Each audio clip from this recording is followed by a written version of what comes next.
Okay, well, accountability, I think, means two different things in a lean environment, in an environment that empowers people versus a command and control environment.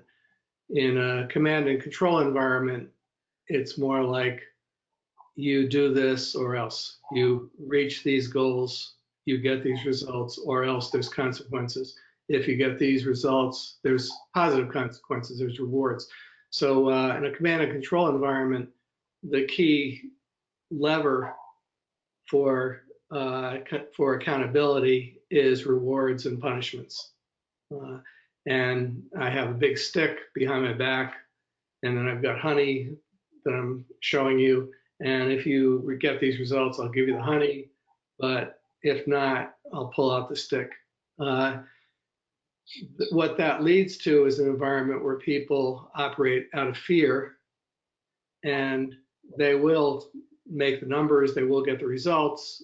If they have to, if they're, as one guy, one COO that I've done work for, he had a lean master who used carrots and sticks and got results. And he said he gets good results, but he leaves a lot of dead bodies in his wake. And the result of the dead bodies is everybody was afraid of him. And therefore, they would only do what he directly asked them to do, and they wouldn't think for themselves.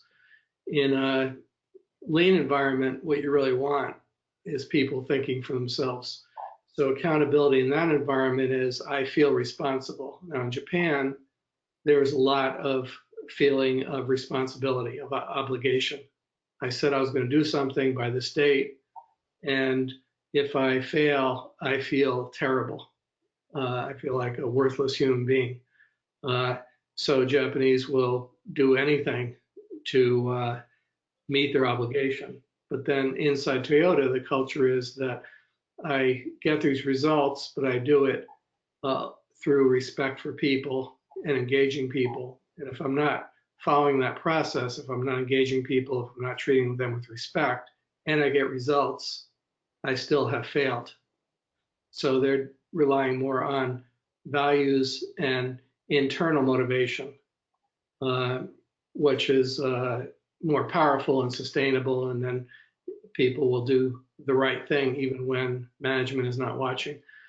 Even though Toyota depends upon intrinsic motivation, they also realize people are people, and what you're going to naturally do is whatever is the fire of the moment, you'll respond to. So they try to help but through visual management. And what visual management does is make what you're working on, the process, very, very visible. So it's very easy to see what's in standard and what's out of standard. So green, yellow, red, for example, is it's green, it's okay, it's red, it's not okay.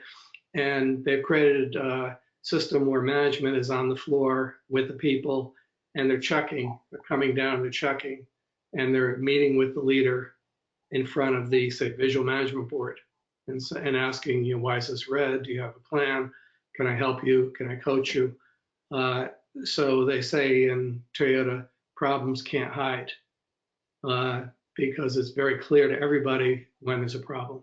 Many companies that tried to go without hierarchy, one of them is Scania in Sweden, the truck maker, and they were very proud of the fact that they had very little, they had flat management, and say a supervisor might have 50 people reporting to them. And then they started learning the Toyota production system, and they started to see that Toyota, the key to Toyota's success was not that they had a lot of managers, but that the managers were accountable, as been asked, but also were leaders, not just managers.